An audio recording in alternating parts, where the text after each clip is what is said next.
beliau dapat gelar Khalilullah, teman setianya Allah. Antara penduduk surga ngomong-ngomong dengan penduduk neraka. Baru satu amal itu dikatakan amalan soleh kalau dibangun di atas pondasi iman. Ketakwaan kita kepada Allah, dan itulah yang modal utama Allah melindungi dan menjauhkan azab dari kita.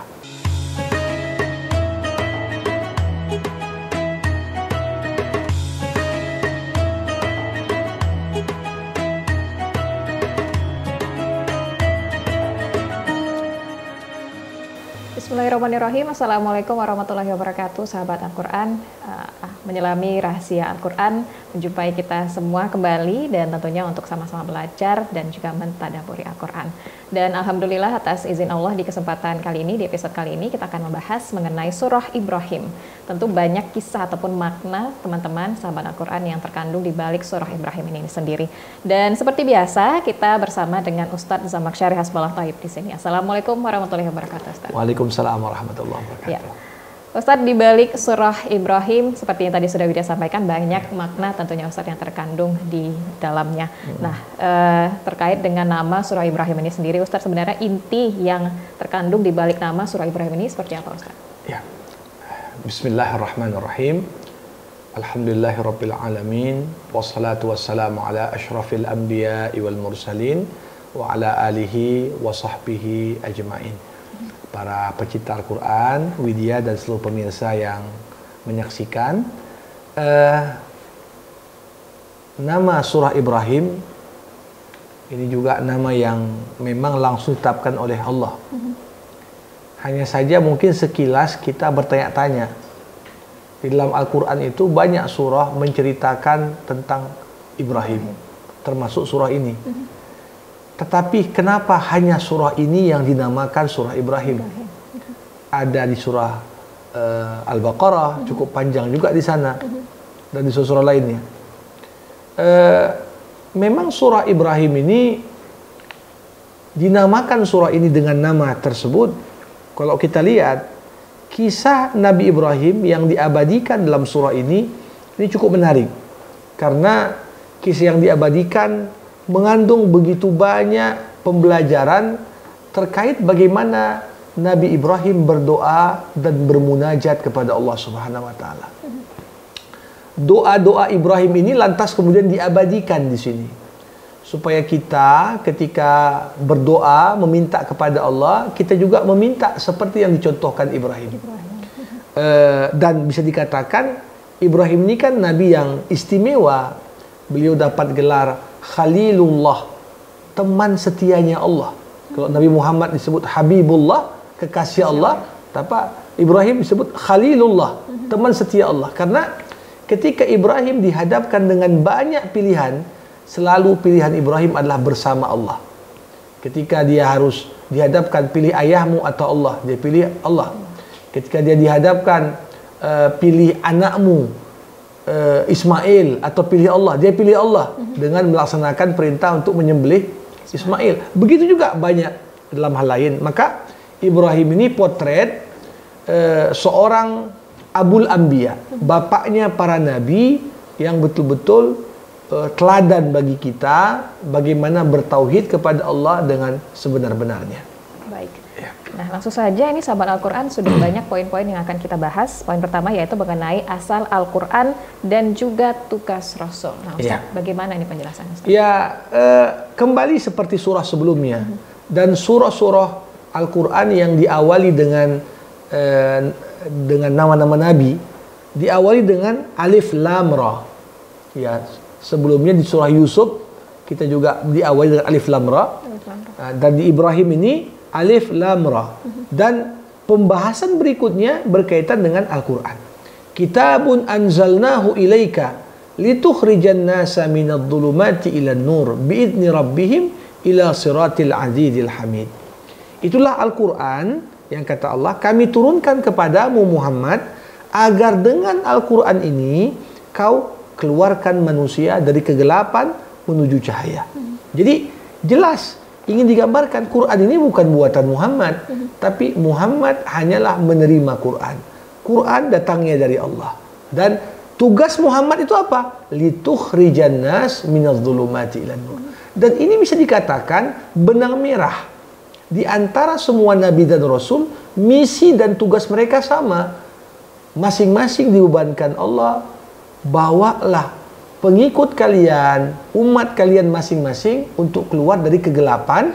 Itulah gambaran dari kebatilan menuju cahaya, menuju Islam yang benar, ya. Biizni Rabbim, dengan izinnya Allah.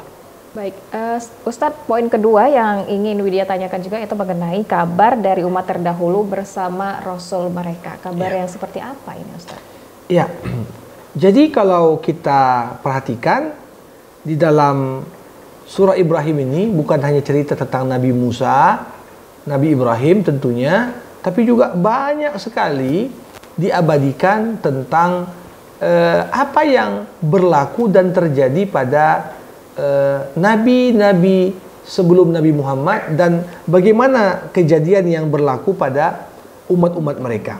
Misalnya kita lihat di sini, alam ya'tikum naba'ul ladzina min qablikum qaumi nuhin wa 'adin wa thamud wal ladzina min ba'dihim la ya'lamuhum illallah ja'atuhum rusuluhum bil bayyinat faraddu aydiyahum fi afwahihim wa qalu inna kafarna bima ursiltum bih wa inna lafi syakkim mimma tad'unana ilaihi murib. Allah katakan di sini, apakah tak sampai kepadamu berita tentang umat-umat sebelummu? Siapa itu?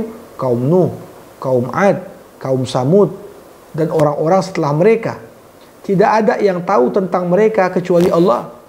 Rasul-rasul telah datang kepada mereka menyampaikan bukti kebenaran yang benar, tapi kemudian apa? Mereka menutupkan tangannya ke mulut karena kebencian, kemudian berkata, kami tak percaya akan bukti yang kalian bawa sebagai utusan Allah kepada kami. Kami ragu akan kebenaran yang kalian sampaikan kepada kami.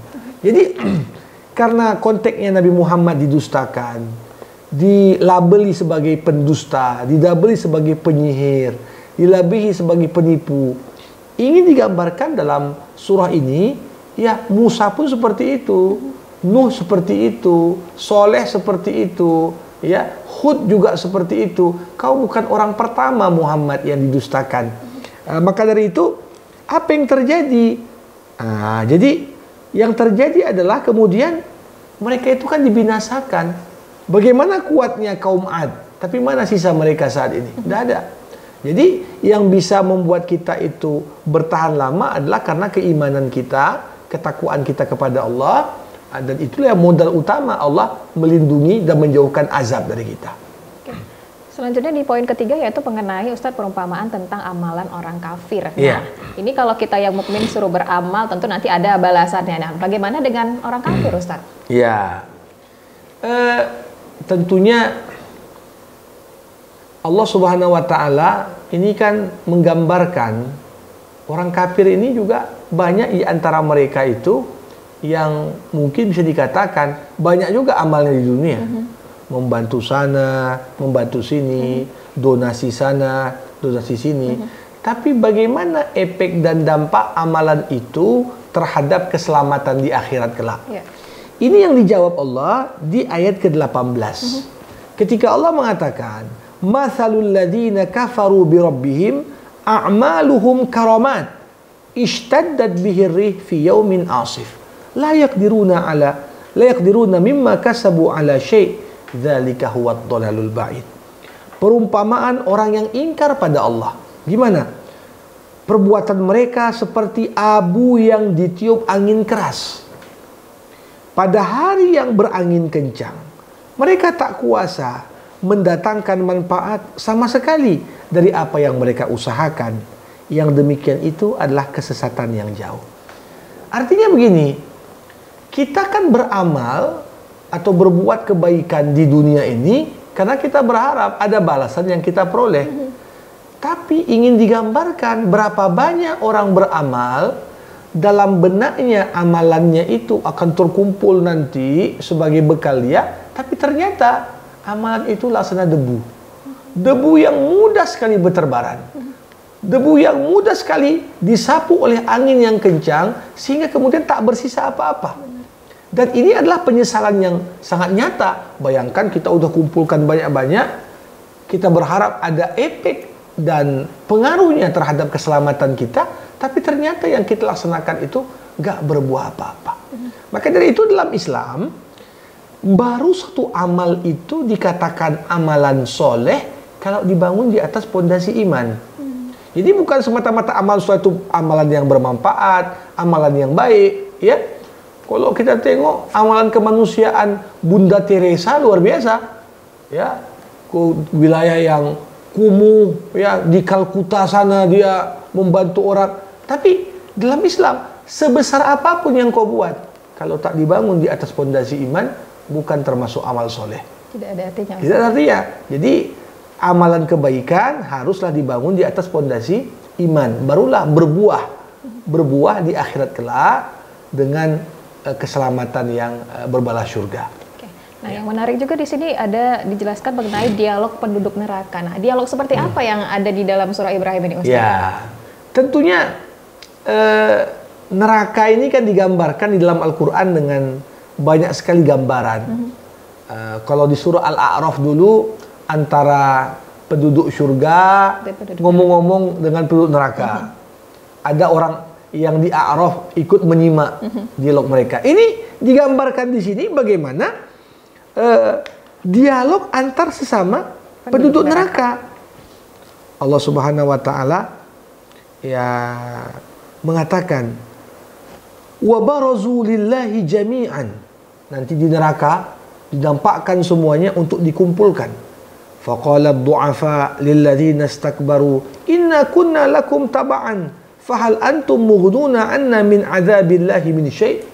Berkatalah orang-orang lemah di dunia yang masuk neraka gara-gara ngikut yang salah. Mereka ngomong, kami kan sesat gara-gara ikut kalian.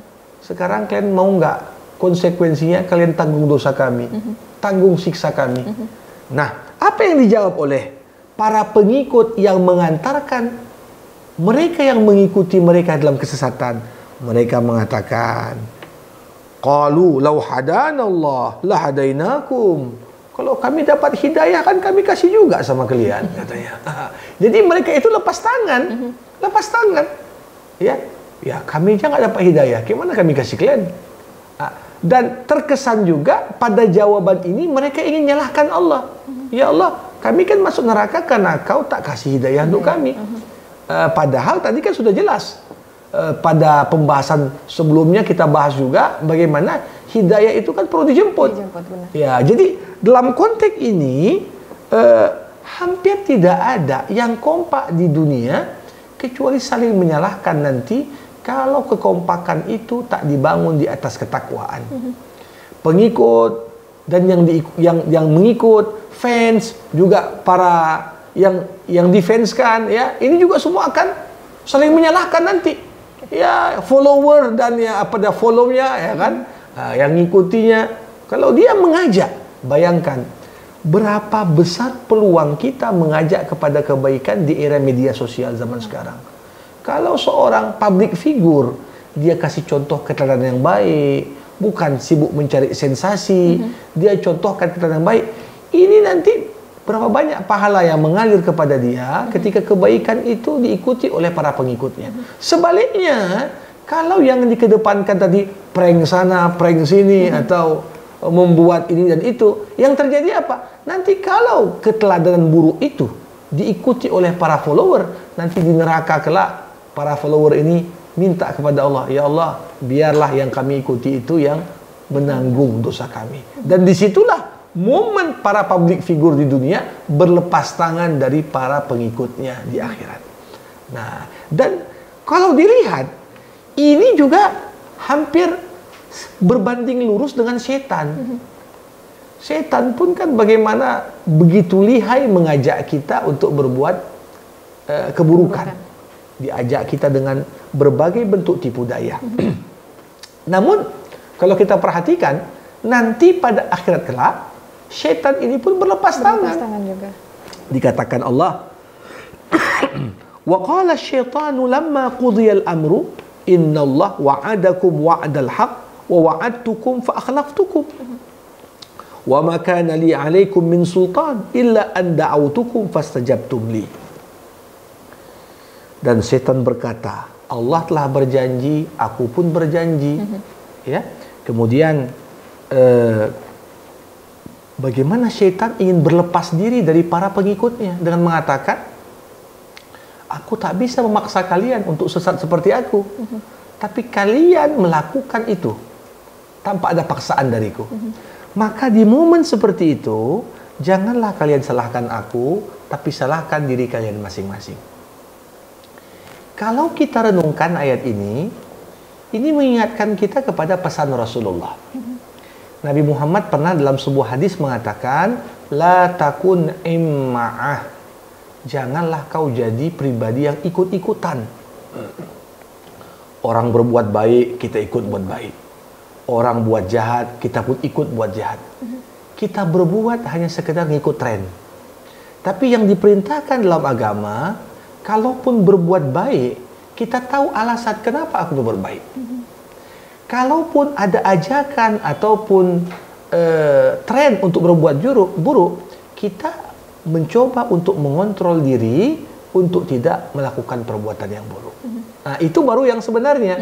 Jadi, bagaimana tadi para public figure di neraka berlepas dari para pengikutnya, begitu juga setan sebagai public figure tertinggi mereka, penduduk neraka, berlepas dari seluruh penduduk neraka karena kesesatan yang mereka lakukan. Baik, luar biasa ya perilakunya setan begitu ya Ustaz ya. Nah, ini kita juga bukan public figure yang mungkin namanya terlalu terkenal, tapi ini kita ajak teman-teman sahabat Al-Quran juga untuk kemudian sama-sama mentadaburi Al-Quran. Karena pahalanya tentu ada juga teman-teman. Jadi kita ajak teman-teman yuk untuk sama-sama mentadaburi Al-Quran. Nah, di poin selanjutnya lagi ya Ustaznya dan tentunya sahabat Al-Quran semuanya, ini adalah mengenai perumpamaan perkataan yang baik. Nah, perumpamaan perkataan yang baik maksudnya bagaimana ini Ustaz? Ya, kalau kita perhatikan, tadi kan sebelumnya ada cerita tentang penduduk neraka. Nabi Muhammad dalam sebuah hadis pernah mengatakan, dua hal yang paling banyak mengantarkan orang masuk neraka. Apa itu? Lidah atau lisan dan kemaluan. Banyak orang yang tak mampu menjaga lisannya sehingga akhirnya masuk neraka. Banyak orang yang tak mampu menjaga kehormatannya hingga akhirnya masuk neraka. Nah, beda orang penduduk surga dengan penduduk neraka ini bagaimana? Pada perkataan. Makanya di surah Ibrahim ini, Allah membuat dua perumpamaan yang begitu indah tentang perkataan. Pertama, Allah bandingkan perkataan yang baik itu seperti pohon yang baik.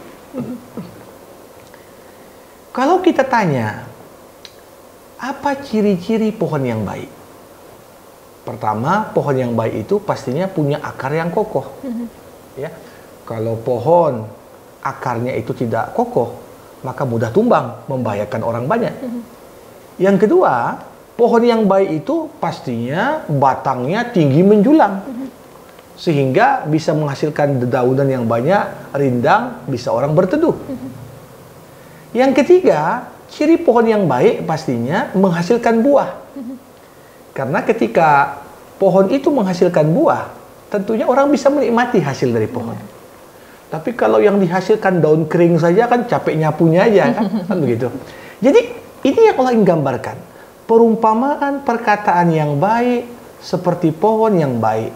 Akarnya kokoh di dalam tanah, wa far'uha fis sama. Batangnya menjulang tinggi. Tu'ti ukulaha kullahin biizni rabbiha. Memberikan hasil ya kepada orang-orang untuk menikmatinya. Jadi kalau kita mengucap misalnya dapat nikmat, kita ucapkan alhamdulillah. Ya. Dapat musibah misalnya, inna lillahi wa inna ilaihi rajiun.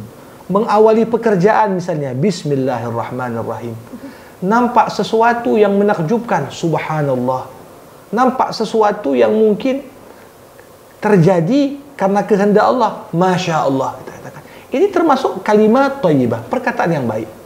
Maka ini sebenarnya perkataan ini mencerminkan akar keimanan yang kuat. Ya, Karena nggak semua orang ketika ngomong sesuatu yang diucapkan kata-kata yang baik. Berapa banyak orang kalau ngomong umpatan yang keluar dari mulutnya. Kedua, batangnya itu kokoh ke langit. Pengertiannya apa batangnya itu? Artinya orang yang terbiasa menyampaikan perkataan yang baik ini menggambarkan implementasi agama yang kokoh juga, seperti batang yang nggak mudah patah. Dan buah sebagai penyempurna pohon tadi ini juga nampak pada pribadi orang yang suka berkata baik, maka ucapannya itu dinikmati banyak orang. Artinya apa? Ucapannya itu bisa memberikan nasihat kepada yang membutuhkan, bisa menuntun yang tersesat, bisa mengingatkan yang terlupa. Inilah indahnya perkataan yang baik. Sebaliknya, ada juga perkataan buruk. Ya, kalau dapat musibah mungkin maki orang sana, maki di sini. Yang sayangnya kadang-kadang kita melihat dengan alasan ingin menasihati, tapi justru menasihati dengan perkataan yang buruk. Ya, saya kira tidak ada yang pengen dinasihati dengan perkataan yang buruk. Walaupun yang kita sampaikan benar, tapi caranya juga tidak baik, orang akan menolak nasihat itu. Nah, maka dari itu digambarkan di sini. Adapun perumpamaan perkataan yang buruk, apa itu? Seperti pohon yang buruk. Apa ciri pohon yang buruk? Pertama, yang telah tercabut akarnya dari permukaan bumi. Artinya pohon yang akarnya itu enggak terlalu kokoh. Ini angin datang sedikit langsung tercabut. Ya kan? Kemudian apalagi? Ini menunjukkan apa? Perkataan yang buruk itu keluar dari pribadi yang akar keimanannya enggak kokoh. Kalau orang beriman yang sebenarnya tidak akan keluar dari lisannya kecuali yang baik-baik. Nah, ini Allah mengatakan, dan Allah meneguhkan iman orang-orang yang beriman dengan ucapan yang teguh dalam kehidupan di dunia dan akhirat.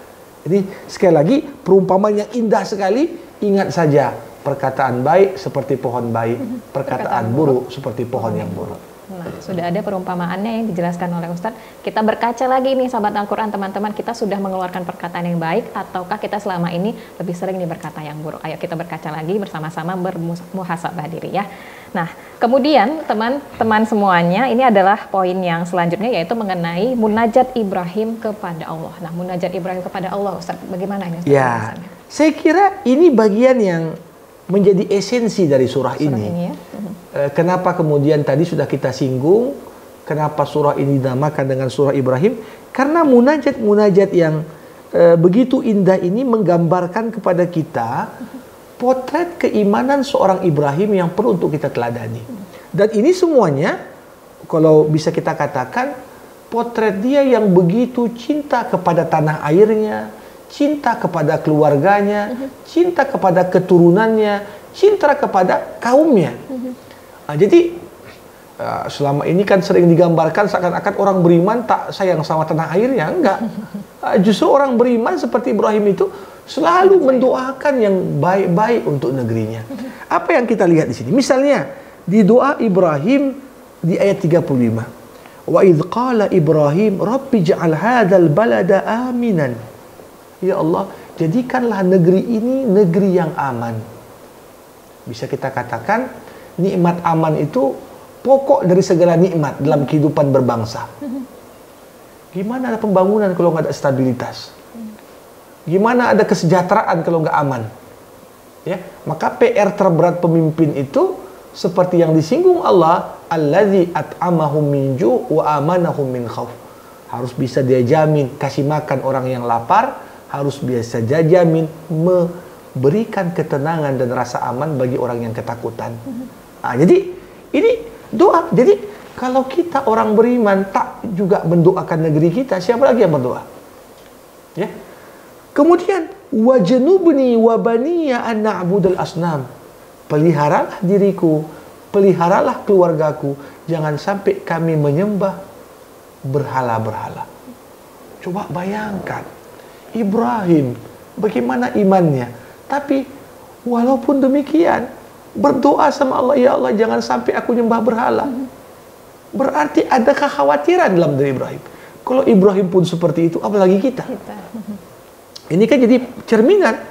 Ya, berhala zaman sekarang bukan hanya kita pahami patung-patung. Pangkat bisa jadi berhala. Jabatan bisa jadi berhala. Uang dan harta jadi berhala. Kalau kita dudukkan itu lebih tinggi daripada rasa takut kita kepada Allah. Jadi di sini gambaran. Kemudian digambarkan lagi oleh Ibrahim dalam munajatnya. Rabbi innahunna adlalna katsiran minan nas. Faman tabi'ani fa innahu minni wa man asani fa innaka ghafurur rahim. Ya Allah, sesungguhnya berhala ini sudah menyesatkan banyak orang.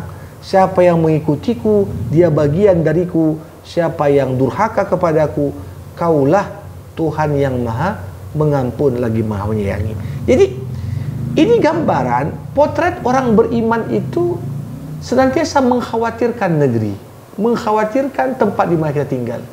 Saya selalu katakan begini, kita sebagai yang hidup di generasi sekarang, bisa nggak kita jamin anak kita atau cucu kita nanti ketika mereka besar tetap dalam tauhid? Bisa nggak kita jamin? Jadi ini yang menjadi kekhawatiran kita. Kita bukan khawatir makan apa dia nanti, karena makan itu Allah sudah jamin. Tapi yang nggak Allah jamin, apakah kita dapat terpelihara hidayah atau tidak? Ini yang jadi PR dan harus jadi concern perhatian kita kepada keluarga kita secara khusus. Maka dari itu doa-doa ini menarik sekali. Kemudian doa Ibrahim yang lain. Ya Allah, aku tinggalkan keluargaku di sebuah lembah yang tidak ada tumbuhan, di sebelah rumahmu yang penuh dengan kehormatan. Ya Allah, agar mereka mendirikan solat, jadikan hati orang senantiasa condong untuk kembali ke sana. Jadi kalau kita lihat, tak ada satupun orang pergi umroh, pergi haji, mengunjungi Mekah, kecuali dia pengen balik lagi. Ya, ada nggak? Kalau ditanya, udah pergi Mekah, mau lagi nggak? Pasti pengen mau lagi dia. Kenapa? Ini epik doa Ibrahim. Ibrahim berkata, ya Allah, siapapun sampai kemari pengen balik lagi. Ibrahim berdoa seperti itu. Ya, jadi ini gambaran sekali lagi sayangnya Ibrahim pada negeri dia tinggalkan anak istrinya di sana. Kemudian warzuqhum minas samar, ya Allah, berikanlah keturunanku yang tinggal di Mekah ini buah-buahan yang untuk dapat memenuhi kebutuhan mereka. Jadi yang paling menarik dari doa-doa ini semua, termasuk lagi lah doa Ibrahim. Ya Allah, jadikan aku orang yang mendirikan solat dan juga dari keturunanku. Jadi Ibrahim minta agar keturunannya jadi orang yang selalu mendirikan solat. Jadi kita doa, kita jangan sekedar nyuruh-nyuruh anak kita, abang kita, orang tua kita untuk solat. Sudahkah kita berdoa untuk mereka? Ya mungkin masih agak malas-malas supaya Allah gerakkan hatinya di rajin solat. Nah ini juga efek doa dalam berbagai aspek kehidupan itu begitu besar. Ya, maka dari itu bukan berarti orang yang suka berdoa, orang yang malas berusaha, tidak. Karena kita sadar apapun yang kita usahakan, penyempurnanya adalah doa. Penyempurnanya adalah doa. Dan ini yang digambarkan oleh Ibrahim lewat munajatnya kepada Allah, minta ampunan, minta keberkahan, ya, sebagaimana yang tadi tergambarkan. Baik, Masya Allah, banyak sekali ya teman-teman, sahabat Al-Quran, manfaat yang dapat kita ambil dari surah Ibrahim ini. Mudah-mudahan kita selalu menjadi hamba yang selalu berdoa kepada Allah, minta selalu kepada Allah apapun keinginan kita ya. Dan tentunya kami ajak kembali ini teman-teman untuk selalu like, komen, dan subscribe YouTube channel kita. Insya Allah banyak manfaat yang dapat kita peroleh. Terima kasih Ustadz untuk pelajarannya hari ini, dan tentunya kita akan kembali lagi di episode selanjutnya Ustadz ya. Dan teman-teman, wabillahi taufiq wal hidayah. Wassalamualaikum warahmatullahi wabarakatuh.